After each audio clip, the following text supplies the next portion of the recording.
తాకట్లో ఉన్న మీ బంగారాన్ని విడిపించి ఆ రోజు ఆన్లైన్ రేటుకి కొంటాం. Sharma gold company. శివబాలాజీ కెరీర్లో 3 బిగ్గెస్ట్ టర్న్స్ అంటాం. ఒకటి నాన్నగారుతో ఇది నుంచి వచ్చి సినిమాల్లో రావాలనే స్టెప్ తీసుకోవటం ఒకటి, కెరీర్ని డిసైడ్ చేయడం ఒకటి. రెండవది మధుమిత, స్వప్నమాధురి. స్వప్నమాధురితో వివాహం, ప్రేమ వివాహం. రెండవది the third biggest step is the Bigg Boss, winning the Bigg Boss. These are the 3 major items. So let us get into the second part of this that I want to start with her. ఎలా వేసాడు గాలం? చాలా అసలు ఎంత ప్రయత్నం అంటే నన్ను అంతవరకు ఎవరు అంత ఫుల్ టైం లేసినప్పటి నుంచి పడుకునే దాకా నాకు ఈ అమ్మాయిని ఎలా పడేయాలి.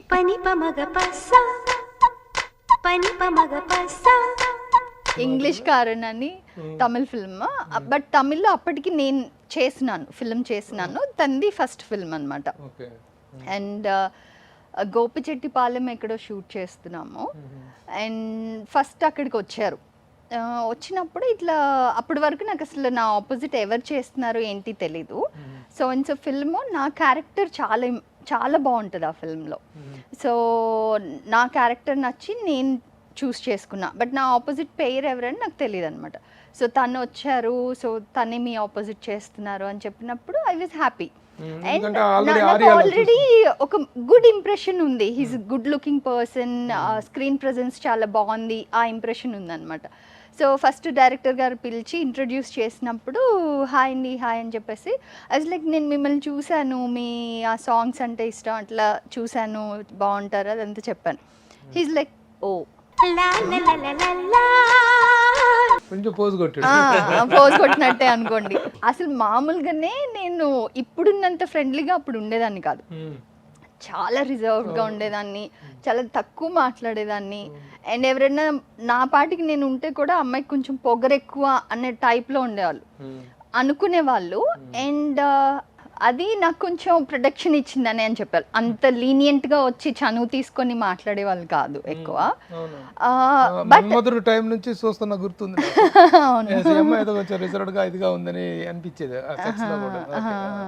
అయితే అలాంటిది నేనే కొంచెం మంచిగా పలకరిస్తే పోజ్ కొట్టారు. దాని తర్వాత ఇంకా సరే ఐ వాజ్ లైక్ పెద్ద పట్టించుకోలేదన్నమాట. పెద్ద పట్టించుకోలేదంటే ఇంటెన్షనల్ గానే కొంచెం ఎక్కువ పట్టించుకోలేదు. దాని తర్వాత ఒకటి ఏంటంటే అక్కడ తెలుగు మొత్తం తమిళ్ క్రూ, తమిళ్ డైరెక్టర్, తమిళ్ వాళ్ళందరి మధ్యలో తెలుగు అబ్బాయి, తెలుగు అమ్మాయి. సో మనకి మాట్లాడాలి ఒక అంటే సంహౌ మన వాళ్ళు అన్న ఒక ఫీల్ ఉంటుంది కదా. అది అయిపోయింది. తర్వాత ఏంటంటే తన రూమ్ నచ్చలేదు, తన నంబర్స్ ఎక్కువ కూడుకుని చూసుకుంటుంది అనమాట. సో నేను వచ్చిన టైంకి ఆ రూమ్ నాకు కరెక్ట్గా అనిపించలేదు.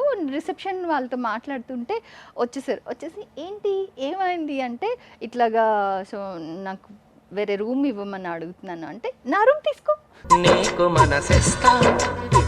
సో హీ సాక్రిఫైస్ తీసుకో అన్నారు. తర్వాత నా ఫోన్ ఎక్స్ట్రా ఉంది తీసుకో అని ఇచ్చారు. ఎక్స్ట్రా ఏం లేదు, ఆడి ఫోన్ నాకు వచ్చి అది తెలీదు, ఎక్స్ట్రా ఫోన్ అని ఇచ్చారు. తర్వాత ఎప్పుడో చాలా రీసెంట్ టైం చెప్పారు, అదేం ఎక్స్ట్రా ఫోన్ కాదు,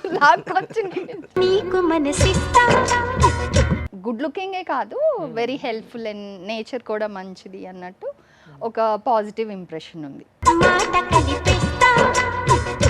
తర్వాత డెస్టినీ అంటారు కదా, కొన్ని మనం అనుకోకపోయినా మన చుట్టూ ఉన్న వాళ్ళు రాసిస్తూ ఉంటారు, లేకపోతే చెప్పేస్తూ ఉంటారు.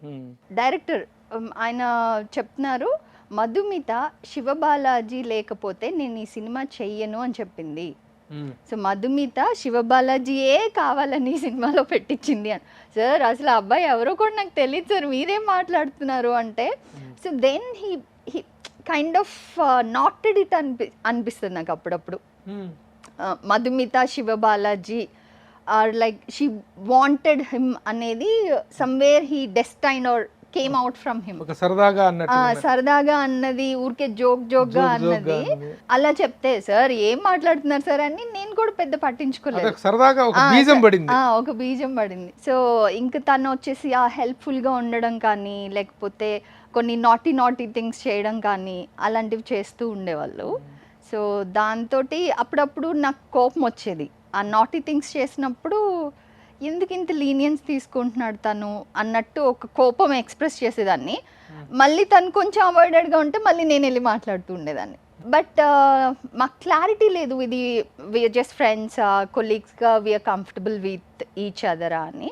But by end of the film we were sure that there something, తను నాకు నచ్చాడు, తనకి నేను నచ్చాను, సో అనేది వీ కుడ్ అండర్స్టాండ్ అప్పుడు. So first who opened the gate? తనే.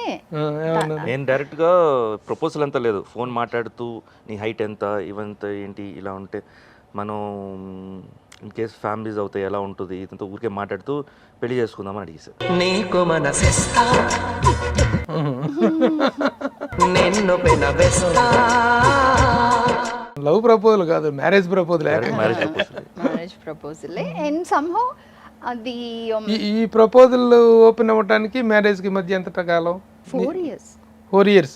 4 years you have enjoyed the love period. 4 years plus, but ఆ 4 years లో 1.5 year బ్రేకప్ ఉంది. ఓ అదొకటి ఉందా? మళ్ళీ ట్విస్ట్ కూడా ఉంటుంది. ట్విస్ట్ కూడా ఉందా? అన్ఎక్స్పెక్టెడ్గా జరిగింది అది, అది ఎవరు ఎక్స్పెక్ట్ చేయలా. అండ్ మా సైడ్ అంత జాతకాలు చూడరు, అమ్మ వాళ్ళు అంత స్పెసిఫిక్ కాదు, బట్ అత్తమ్మ వాళ్ళు కొంచెం స్పెసిఫిక్ అనమాట జాతకాలు అవి చూడడం. బట్ అది మేబీ అది ఫస్ట్ చూడకుండా మేము మాట్లాడేసుకొని ఓకే అనేసుకోవడం అయిపోయింది. మీ ఇద్దరం we're meant for each other, మన ఇద్దరం పెళ్లి చేసుకోబోతున్నాం అన్న థాటే ఉంది మైండ్లో. ఆ టైంలో జాతకాలు అంటే డేట్ ఆఫ్ బర్త్స్ అవేవో అడిగితే అవి చెప్తే అదేదో సెట్ అవ్వలేదు అండ్ చేసుకుంటే మదర్ చనిపోతారు అని చెప్పారు. ఎవరి మదరు? వాళ్ళ mother.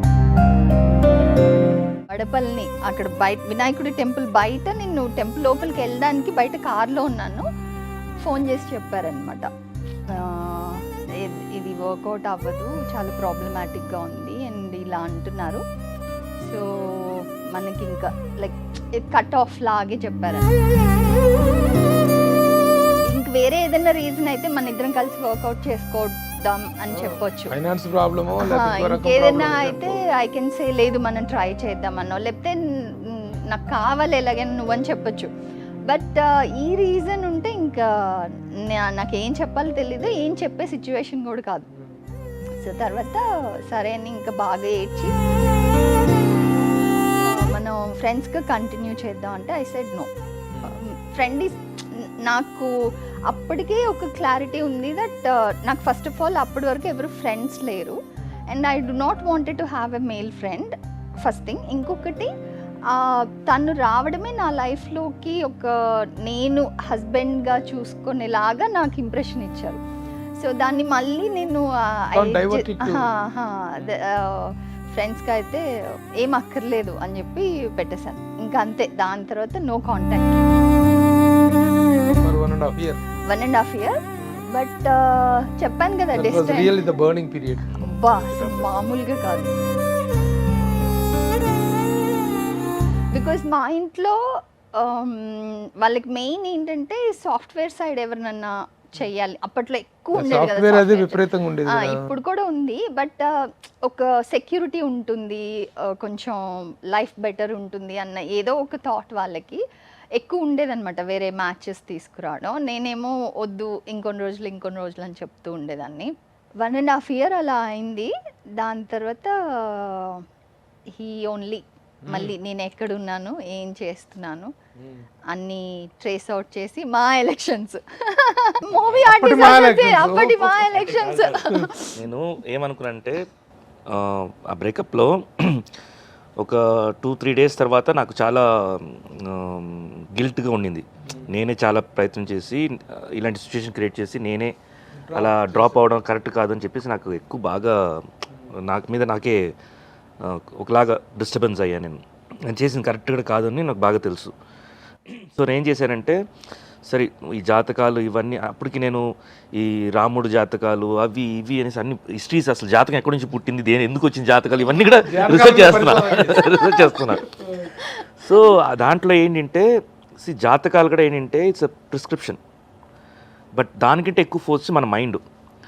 When you want something మన ప్లానెట్ మూమెంటరీస్ కూడా మారుతాయి అనేది ఒక స్టడీస్లో అది నేను విన్నాను, అది కొన్ని బుక్స్లో. సో అప్పుడు నాకు అది ఒక ఆపర్చునిటీ ఉంది. అప్పుడు నేను చేశానంటే నాకు 1 year నేను చూస్తాను, ఎందుకంటే ఆల్రెడీ ప్రెషర్ ఉండింది ఇలా తనకి పెళ్లి అవ్వాలని చెప్పేసి. కేసు తనకి ఇంట్లో వాళ్ళు ప్రెజర్ పెడుతున్నారు తనకి ఇన్ కేస్ మాత్రం తను పెళ్లి చేసుకుంటే ఇంక నేను చేయలేను. ఇన్ కేస్ పెళ్లి చేయకుండా ఉంటే మాత్రం 1 year నేను టైం ఇస్తాను. ఆ 1 year తర్వాత ఇంకా డైరెక్ట్ ఏమైనా పర్వాలేదు, నేను వెళ్ళి ప్రపోజల్ పెట్టేస్తాను నేను అని చెప్పేసి నేను మైండ్లో డిసైడ్ అయ్యాను. కానీ ఎవరికి చెప్పలేదు నేను. సో తను ఏం చేస్తుంది, ఎక్కడికి వెళ్తుంది, ఇవన్నీ వచ్చేసి నాకు ఇన్ఫర్మేషన్స్ వెనక నేను గూఢాచార్యులు పెట్టాను అనమాట. సో ఏం పరిస్థితి ఎలా ఉంది వాళ్ళది నాకు అవుతుంది. సో 1 year కరెక్ట్గా అయిపోయిందండి. 1 year అయిపోయిన వెంటనే అప్పటికి మధు వాళ్ళ పేరెంట్స్కి తెలుసు ఇలా బ్రేకప్ అయ్యాము. అంటే వాళ్ళకి మేము ప్రపోజల్ చేసుకుంది తెలీదు, బ్రేకప్ అయింది కూడా తెలీదు. తను బాగా మూడీగా ఉన్నప్పుడు ఏంటి కూర్చోబెట్టి మాట్లాడుతున్నారు. అప్పుడు వాళ్ళ ఇంట్లో కూడా కోప్పడ్డారు, నా మీద కూడా కోపం ఉండింది, అంత అయింది. సో ఒకే ఒక్కటి ఏంటంటే తను మా ఎలక్షన్కి వస్తుంది మాత్రం నాకు తెలుసు. ఇప్పుడు అది ఒకటే ఉంది నాకు ఛాన్స్ వెళ్ళి మీట్ చేయడానికి.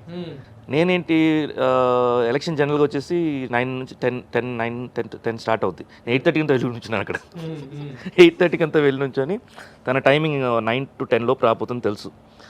సో అక్కడ నా ఓటింగ్ అవ్వాలి, వెయిట్ చేస్తున్నాను. ఎందుకంటే పోల్ బయట చాలామంది ఉంటారు, పోల్ లోపల కొంతమంది ఉంటారు, ఓటింగ్ వేసే వాళ్ళు ఉంటారు. ఈ అమ్మాయి కరెక్ట్గా వెళ్ళే టైంకి నేను లోపలికి వెళ్ళాలని, ఎందుకంటే అప్పుడు టైం ఉంటుంది, స్పేస్ ఉంటుంది మాట్లాడడానికి. సో చూడండి ఎంత ప్లానింగ్ వేసాను.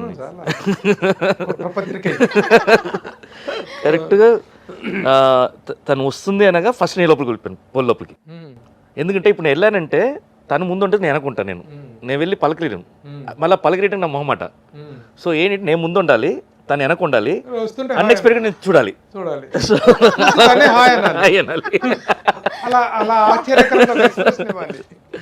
సో అలాగే జరిగింది ప్రాపర్గా. హలో తను ఇంత పెద్ద కళ్ళదలు వేసుకుంది, ఫేస్ కంటే కళ్ళదలు ఎక్కువ కనిపిస్తుంది. చూసుకొని హలో అన్నాను నేను. హలో అంటే తను హాయ్ అని సేమ్ నా ఫస్ట్ ఎలా బిహేవ్ చేస్తాను అలా బిహేవ్ చేస్తాను. హాయ్ హౌ ఆర్ యు అంటే వై ఆర్ యు బాదర్డ్ అని వెళ్ళిపోయాను. కరెక్ట్గా 2 days తర్వాత నైట్ ఒక మెసేజ్. ఆ మెసేజ్ మీనింగ్ ఏంటంటే ఆల్రెడీ నేను లైఫ్ నుంచి వెళ్ళిపోయాను కదా, మళ్ళీ ఎందుకు నా లైఫ్కి వస్తున్నావు నువ్వు అని ఒకతుంది. అమ్మయ్య బ్రిడ్జ్ దొరికింది. ఏమైనా తిట్టా కూడా పర్వాలేదు కదా, ఏదో ఒక ఎమోషన్ ఉన్నట్టే కదా అప్పుడు. సో అలా కనెక్ట్ అయ్యామన్నమాట. మళ్ళీ మెల్లిగా నేను చెప్పి ఎక్స్ప్లెయిన్ చేసి, నా పరిస్థితి ఎక్స్ప్లెయిన్ చేసి, ఇవంతా ఒక జరుగుతుందా ఆల్మోస్ట్ ఇంకా పేరెంట్స్ అంతా ఒప్పిస్తాం. మళ్ళీ అదే జాతకాలు తీసుకొని అదే వాళ్ళు ఏమంటారు అస్ట్రాలజిస్ట్ దగ్గర వెళ్ళి అడిగితే మ్యాచ్ అయింది. మరి చూడండి అది ఎట్లా మళ్ళీ అది ఎలా చెప్పాడు. అప్పుడు గడియం అలా ఉంది సార్, ఇప్పుడు గడియం ఇలా ఉంది సార్ అంటారు. ఆ ప్రయాణం, ఆ గ్రహాలు, అదే పాదం ఏదో ఫస్ట్ పాదం నుంచి సెకండ్ పాదం మారింది, అప్పటికైతే ఇలా ఉండింది మీది, ఇప్పుడైతే మ్యాచ్ అవుతుంది అని అన్ని చెప్పారు. ఏమో అండి, అంటే అది తప్పనము రైట్ అనం కానివ్వండి, it's a vast subject. But whatever it is, మనోవాంఛ సిద్ధిరస్తు అనే మనల్ని ఎప్పుడు దీవిస్తారు, ఎప్పుడు దాన్ని బట్టి దీన్ని బట్టి దీవించరు. మన మనోవాంఛ అంత స్ట్రాంగ్ గా ఉంటే ఇట్ విల్ హ్యాపెన్. సుమన్ టీవీలో మీ పర్సనల్ అండ్ బిజినెస్ ప్రమోషన్స్ కోసం కింది నెంబర్కి కాంటాక్ట్ చేయండి.